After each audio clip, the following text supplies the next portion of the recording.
നമസ്കാരം. എല്ലാവർക്കും പുതുവർഷ ആശംസകൾ. ഞാൻ ഡോക്ടർ ഷിബു നാരായണൻ, വെമ്പായം. ഇന്ന് പറയാൻ പോകുന്നത് പുതുവർഷ ഫലങ്ങളാണ്.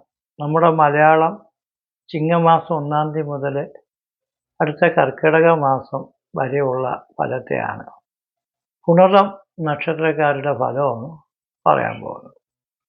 പുണർതത്തിന് 2 കൂറുണ്ട്. മിഥുനക്കൂറും കർക്കിടകക്കൂറും ഉണ്ട്. മിഥുനക്കൂറ് പുണർതത്തിൻ്റെ 1/4 ഭാഗം വരെയും കർക്കിടകക്കൂറ് കാൽഭാഗം മാത്രമാണ് വരുന്നത്. അപ്പം മിഥുനക്കൂറുകാർക്ക് ഇപ്പോൾ ശനി ഭാഗ്യസ്ഥാനത്ത് 2025 മാർച്ച് വരെ ഉണ്ട്. അതുകൊണ്ട് അവർക്കിത് നല്ലതാണ്. ശനി ഭാഗ്യസ്ഥാനത്ത് നിൽക്കുന്ന സമയം വെറും 0 ആയിട്ടിരിക്കുന്ന ഒരാൾ ഹീറോ ആയിട്ട് വരുന്നതാണ്. കാരണം ആരോഗ്യവർദ്ധന, ബഹുമാനം, വലിയ അധികാരികളുടെ പ്രീതി, സഹായം, സന്തോഷം, ധനസമാധാനം, ധാരാളം ധനങ്ങളൊക്കെ വന്നു ചേരാനുള്ള യോഗം, നല്ല സുഹൃത്തുക്കളും ബന്ധുക്കളും ഒക്കെ നമുക്ക് കിട്ടും. അവരുടെ സഹായം കിട്ടി, സ്നേഹം കിട്ടി. നമ്മളിത്തി കഴിവ് കുറഞ്ഞ ഒരാളാണെങ്കിലും അവരുടെ സഹായവും സ്നേഹവും കൊണ്ട് നമ്മൾ മിടുക്കരായിട്ട് മാറാനുള്ള യോഗം, എല്ലാ കാര്യത്തിനും വിജയവും മനസ്സന്തോഷവും യശസ്സും, ഭാര്യയും ഭർത്താവും മക്കളും കുടുംബവും ഒക്കെ സ്നേഹിച്ച് ജീവിക്കാനുള്ള സാധ്യതയൊക്കെ ഉണ്ട്. ഈ പുണർത നക്ഷത്രക്കാർക്ക് കുടുംബ ബന്ധം അത്ര തൃപ്തികരമല്ല. കാരണം ശ്രീരാമൻ്റെ നാളാണ്. ശ്രീരാമന് ഭാര്യയെ കൊണ്ടും അമ്മയെ കൊണ്ടൊന്നും വലിയ സന്തോഷവും സ്നേഹവും ഒന്നും കിട്ടിയിട്ടില്ല. വിഷമങ്ങളാണ് കൂടുതലുണ്ടായത്. അതുകൊണ്ട് ഇവർ ഭാര്യ പറയണതും അമ്മ പറയണതൊന്നും കേൾക്കില്ല. അവരുടെ ഇഷ്ടത്തിന് ജീവിക്കും. അതുകൊണ്ട് അവർക്ക് ആരും വേണ്ടാന്ന് ചിന്തിക്കുന്ന ഒരാളാണെന്ന് വിചാരിക്കരുത്.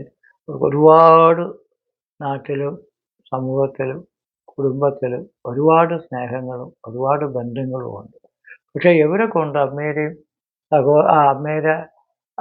സ്നേഹം കുറഞ്ഞിരിക്കുന്നത് കൊണ്ടും ഭാര്യാസുഖം കുറഞ്ഞത് കൊണ്ടുമുള്ള ബുദ്ധിമുട്ടുകൾ വരുമ്പോൾ പലപ്പോഴും കുടുംബവും ബന്ധമൊന്നും വേണ്ടെന്ന് തോന്നിപ്പോകും.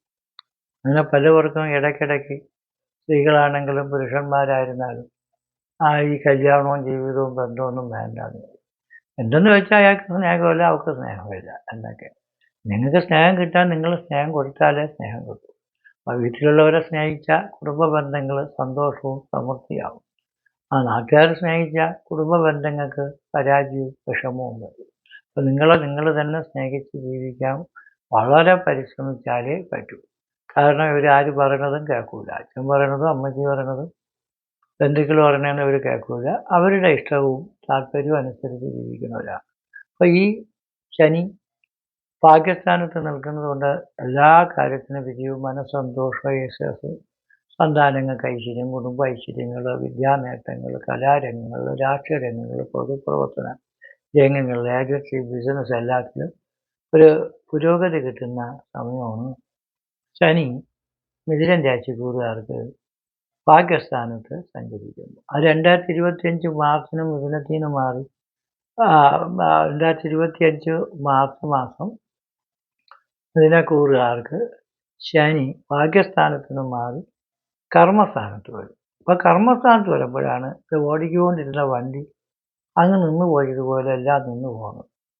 കാരണം ശനി 10 നിൽക്കുമ്പോൾ ഭാവേ കർമ്മഗതേതു കർമ്മവിഗതർത്താണ്. തൊഴിലിനൊക്കെ തടസ്സം വരും. ദുഷ്കീർത്തി, നമ്മൾ ചെയ്യാത്തതും കൂടെ ആളുകൾ പറഞ്ഞു വരുത്തും. ദുഷ്കീർത്തിയൊക്കെ കേൾക്കും. ആജ്ഞാക്ഷരം 3-ാം തീയതി ഒരു കാര്യം നടത്താമെന്ന് തീരുമാനിച്ചിട്ട് വേണ്ടാന്നങ്ങ് വിചാരിച്ചത്. പല കാര്യങ്ങളും ഒരു വിവാഹം തന്നെ ഉറപ്പിച്ചാലും വേണ്ടാന്ന് തോന്നിക്കും. ഒരു ബിസിനസ് തന്നെ കരാറെല്ലാം റെഡിയാക്കിയാലും വേണ്ടാന്ന് തോന്നി. അങ്ങനെ നമുക്ക് ആലോചിച്ചുറപ്പിച്ച കർമ്മങ്ങളും പദ്ധതികളും കാര്യങ്ങളും നമ്മളങ്ങ് മുടക്കിക്കളയും.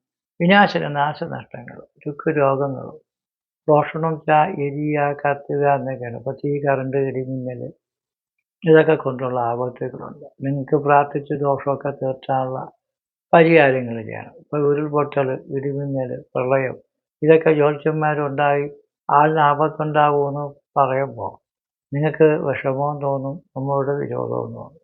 പക്ഷേ ചിലവർ പറയണത് ജ്യോത്സ്യന്മാർക്ക് ഇങ്ങനെ ദോഷങ്ങളുണ്ടെങ്കിൽ പറഞ്ഞു തന്നിരുന്നെങ്കിൽ ഞങ്ങൾക്ക് രക്ഷപ്പെടാൻ പറ്റൂല എന്ന്. എവിടെ പോയി രക്ഷപ്പെടും? എല്ലാ രാജ്യത്തും ഇതൊക്കെ ഉള്ളതാണ്. പിന്നെ ഭഗവാന്റെ പ്രീതി ഉണ്ടെങ്കിൽ പല പല സുനാമികളും കൊറോണകളും ഒക്കെ വന്നപ്പോഴും മനുഷ്യ ജന്മങ്ങൾ ഒരുപാട് നശിച്ചു പോയിട്ടുണ്ടെങ്കിൽ ഒരുപാട് പേരൊന്നും ജീവിച്ചിരിക്കില്ല. അതേപോലെ നമുക്ക് ഭാഗ്യമുണ്ടെങ്കിൽ കുരുക്കിന്നൊക്കെ രക്ഷപ്പെടാൻ പറ്റും. അങ്ങനെ ശനി ഭാഗ്യസ്ഥാനത്ത് നിൽക്കുന്നത് പോകാം. പിന്നെ വേഴൻ കഴിഞ്ഞ മെയ് മാസം മുതൽ അടുത്ത 2025 മെയ് വരെ 12-ലാണ്. അപ്പോൾ അവർക്ക് 12-ൽ വേഴൻ നിൽക്കുമ്പോൾ ഒരു കോടീശ്വരൻ ദരിദ്രനാവുന്ന സമയമാണെന്നാണ്. അതുകൊണ്ട് നിങ്ങൾക്ക് നല്ല വരുമാനവും കാര്യമൊക്കെ ഉണ്ടെങ്കിൽ വീട് വയ്ക്കാനും വസ്തു വാങ്ങിക്കാനും വണ്ടി വാങ്ങിക്കാനും. പിന്നെ സന്താനകാരകൻ വേഴനായതുകൊണ്ട് സന്താനങ്ങളുടെ വിദ്യാഭ്യാസത്തിനും വിദേശയാത്രയ്ക്കും വിവാഹത്തിനും ഒക്കെ വേണ്ടിയുള്ള കാര്യങ്ങൾ, ചികിത്സയ്ക്ക് വേണ്ടിയുള്ള ധനനഷ്ടങ്ങളും ഒക്കെ വേഴം 12 നിൽക്കുമ്പോൾ ആവും. വിത്തക്ഷയം പ്രവാസം രോഗ ജനന്യം മരണഭീതിയും എന്നാണ് 12-ൽ വേഴൻ സഞ്ചരിക്കുമ്പോൾ. വിത്തക്ഷയം ധനനഷ്ടം.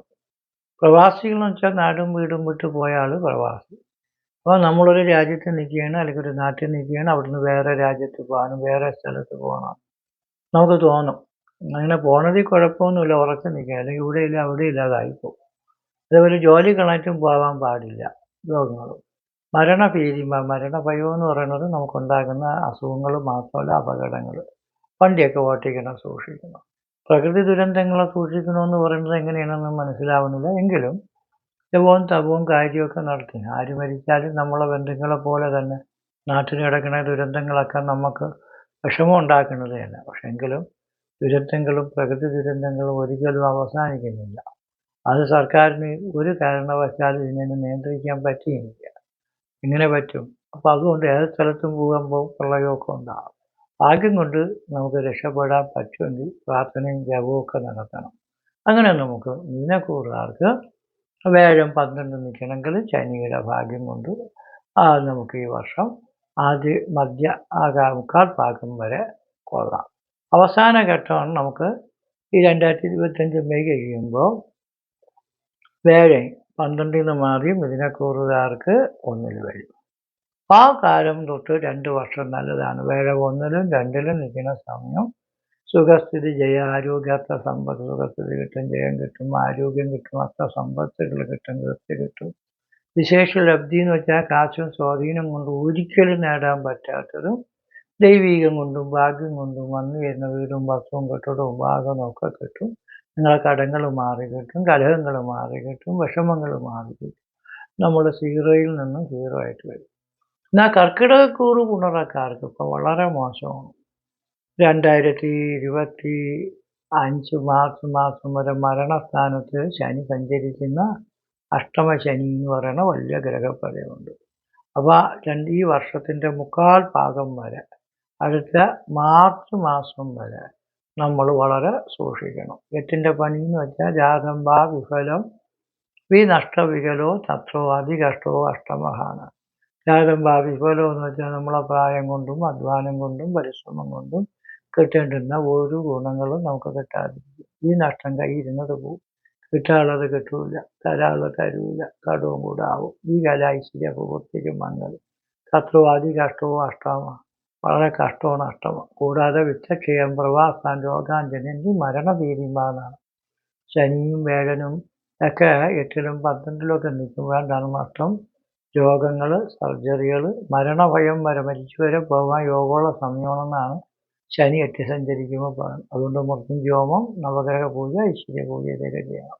മൃത്യൂർ വേദസ്വ ദുഃഖ, രോഗം, ദുഃഖം, തടസ്സം, അപവാദം, എത്ര രൂപ ഉണ്ടെങ്കിലും കടം ഒക്കെ ഉണ്ടായിപ്പോണ സമയം. രൂപ ഉള്ള ഒരാളിന് കടം എങ്ങനെ ഉണ്ടാകുമെന്ന് ചിലപ്പോൾ നിങ്ങൾ ചോദിക്കും.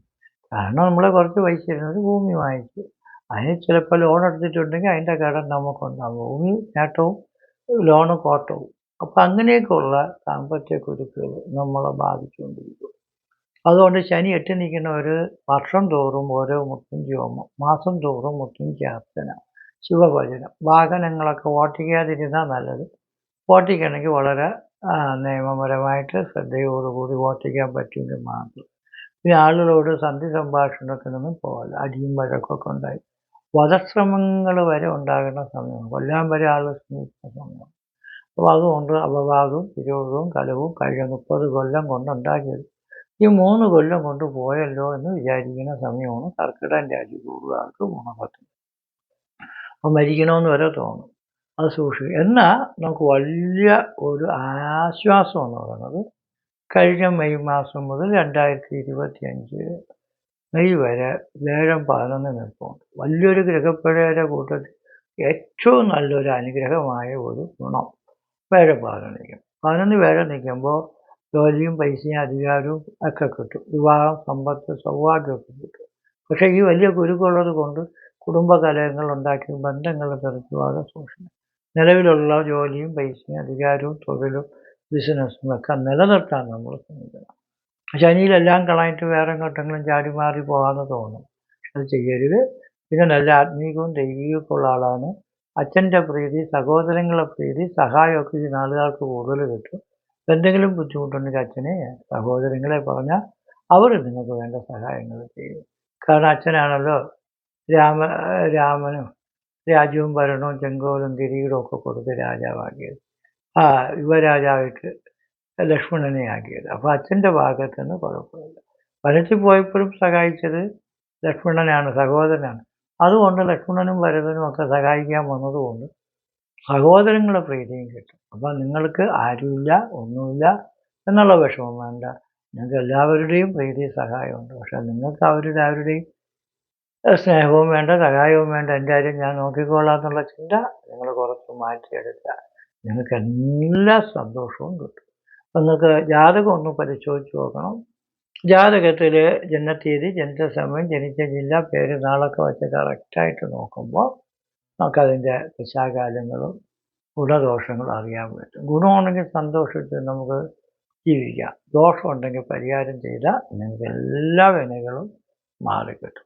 കാലഭൈരവ ക്ഷേത്രത്തിൽ എല്ലാ മാസവും അമാവാസി ദിവസം രാവിലെ മുതൽ വൈകുന്നേരം വരെ നട തുറന്നിരിക്കും. രാവിലെ ഗണപതി ഹോമവും, 10 മണിക്ക് മൃത്യുഞ്ജയ ഹോമവും, 4 മണിക്ക് മരാജപൂജയും, 5 മണിക്ക് കാലഭൈരവ ഹോമവും, 6 മണിക്ക് ഭദ്രകാളി പൂജകളും അതേപോലെ അഭിഷേകങ്ങളും എല്ലാം ഉണ്ട്. പങ്കെടുക്കാൻ താല്പര്യമുള്ളവർ വാട്സപ്പിലേക്ക് മെസ്സേജ് അയക്കുക. നിങ്ങൾക്ക് നിങ്ങളുടെ കുടുംബത്തിന് നല്ലത് വരട്ടെ എന്ന് പ്രാർത്ഥിക്കുന്നു. ഞാൻ പറയുന്നത് കേൾക്കുമ്പോൾ ചിലവർക്ക് വിഷമം തോന്നുമെന്ന് എനിക്കറിയാം. പക്ഷെ നിങ്ങളെ രക്ഷിക്കാൻ ഇങ്ങനെയൊക്കെയുള്ള ദോഷങ്ങൾ നിങ്ങളുടെ ജീവിതത്തിലുണ്ടെന്ന് നിങ്ങൾക്കറിഞ്ഞാൽ മാത്രമേ നിങ്ങളെയും നിങ്ങളുടെ കുടുംബത്തെയും നിങ്ങൾക്ക് രക്ഷിക്കാൻ പറ്റും. നിങ്ങൾക്കും പിള്ളേർക്കും കുടുംബത്തിനും എല്ലാവർക്കും നല്ലത് വരട്ടെ എന്ന് പ്രാർത്ഥിച്ചുകൊണ്ട് നിർത്തുന്നു. നന്ദി, നമസ്കാരം.